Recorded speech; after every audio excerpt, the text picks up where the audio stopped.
এক সময় যখন খুব হতাশ হয়ে যেতাম, ভাবতাম যে সত্যি হয়তো বা আমাকে দিয়ে আর কিছুই হবে না।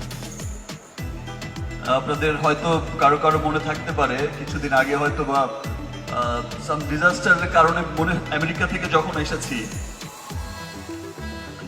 নিজের আপন মানুষকেই বলতে শুনেছি, তোমার দিন শেষ, আগে ইউ আর ডেড হর্স।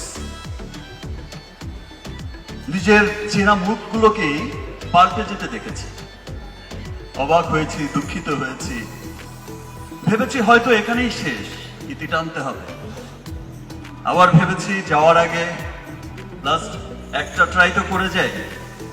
এতগুলো বছর মানুষগুলো আমাকে ভালোবাসলো, একটা ট্রাই করে যাই, না হলে চলে যাব, ছেড়ে দেবো চলচ্চিত্র। যা পেয়ে শূন্য হাতে এসেছিলাম, যা পেয়েছি তা অনেক।